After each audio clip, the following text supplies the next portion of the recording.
Assalamualaikum warahmatullahi wabarakatuh.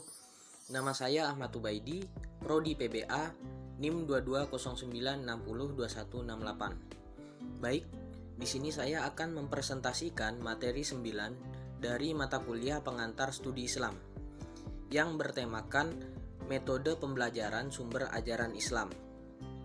Dalam tema ini terdapat dua pembahasan, yaitu yang pertama, sejarah munculnya aliran-aliran dalam Islam, dan yang kedua, aliran-aliran dalam Islam.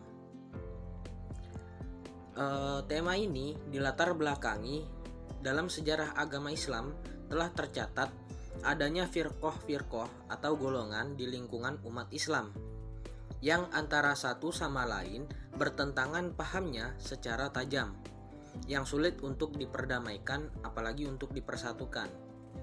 Hal ini sudah menjadi fakta dalam sejarah yang tidak bisa dirubah lagi dan sudah menjadi ilmu pengetahuan yang termaktub dalam kitab-kitab agama, terutama dalam kitab-kitab usuluddin. Dimulai dari pembahasan yang pertama, yaitu sejarah munculnya aliran-aliran dalam Islam. Permusuhan dari perpecahan umat Islam boleh dikatakan sejak wafatnya Nabi Muhammad SAW. Tetapi perpecahan itu mulai reda karena terpilihnya Abu Bakar menjadi khalifah.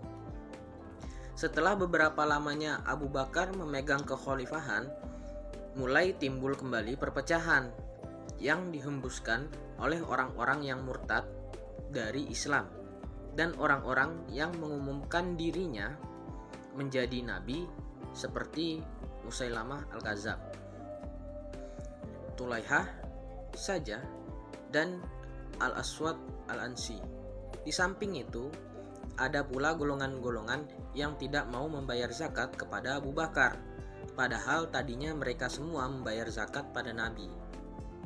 Dalam masa kekhalifahan Abu Bakar, Umar, Utsman dipergunakan dengan sebaik-baiknya mengerahkan semua tenaga kaum muslimin untuk menyiarkan dan mengembangkan Islam secara keseluruhan.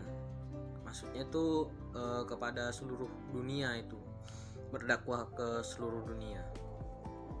Tetapi setelah Islam meluas kemana-mana, tiba-tiba di akhiri Khalifah Utsman terjadi sesuatu cedera yang ditimbulkan oleh tindakan Utsman yang kurang disetujui oleh pendapat umum. Menurut pendapat umum, sebagian tindakan Utsman kurang sesuai dengan perkembangan zaman. Sebab itu, pandangan umum menjadi kurang senang terhadapnya. Lalu lanjut pada pembahasan yang kedua, yaitu aliran-aliran dalam Islam. Aliran-aliran dalam Islam dapat diketahui bahwa aliran-aliran dalam Islam itu banyak, dan yang akan kita bahas pada kali ini yaitu ada 6. Yang pertama itu Syiah, yang kedua aliran Jabariyah, yang ketiga aliran Khawarij, yang keempat aliran Mu'tazilah, yang kelima aliran Ahlus Sunnah, yang kelima adalah aliran Qadariyah. Pertama, Syiah. Syiah merupakan golongan yang fanatik kepada Ali dan keturunan-keturunan Nabi. Mereka mendahulukan keturunan Nabi untuk menjadi khalifah. Bahkan parahnya, orang-orang Syiah ini menganggap bahwa malaikat itu salah menurunkan wahyu kepada Nabi Muhammad. Padahal seharusnya mereka katakan bahwa malaikat Jibril ini harusnya nurunin wahyu ke Sayyidina Ali, bukan ke Nabi Muhammad. Yang kedua, aliran Jabariyah. Aliran Jabariyah adalah gerakan yang menentang Qadariyah. Pembangunannya adalah Jaham bin Safwan. Aliran ini juga disebut golongan Jabariyah. Lalu aliran yang ketiga yaitu Khawarij. Khawarij ini timbul setelah perang Siffin, yaitu perang antara Ali dengan Muawiyah. Perperangan itu diakhiri dengan gencatan senjata untuk mengadakan perundingan antar kedua belah pihak. Lalu yang keempat, aliran Mu'tazilah.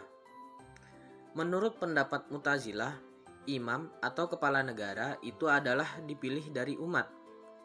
maksudnya secara demokrasi, musyawarah. Karena Allah tidak ada menetapkan dengan jelas kepada seseorang yang tertentu. Lalu yang kelima, aliran Ahlussunnah. Aliran ini adalah golongan terbesar umat Islam yang terkenal dengan sebutan Ahlussunnah wal Jamaah. Dalam pengertian umum berarti golongan yang bertentangan atau berseberangan dengan golongan Syiah. Aliran ini dipelopori oleh Abu Hasan al-Asy'ari.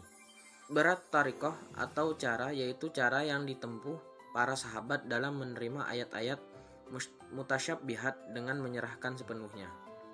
Lalu aliran Qadariyah. Pada akhir abad pertama Hijrah, di antara golongan Islam timbul suatu mazhab yang disebut Qadariyah yang dipelopori oleh seorang bernama Ma'bah al-Jauhani al-Bisri di tanah Irak. Ia sebagai seorang yang alim juga tentang Al-Quran dan hadis, tetapi kemudian ia menjadi sesat dan membuat pendapat-pendapat yang salah serta fatal. Sungguh demikian ada pula orang yang menjadi pengikutnya. Herannya di situ. Akan tetapi setelah diketahui oleh pemerintah di waktu itu, lalu ia dibunuh oleh Abdul Malik bin Marwah dan disulakkan di Damsyik tahun 80 Hijriah. Berikut presentasi materi ke-9 dari saya. Mohon maaf jika ada salah kata atau salah pengucapan. Wassalamualaikum warahmatullahi wabarakatuh.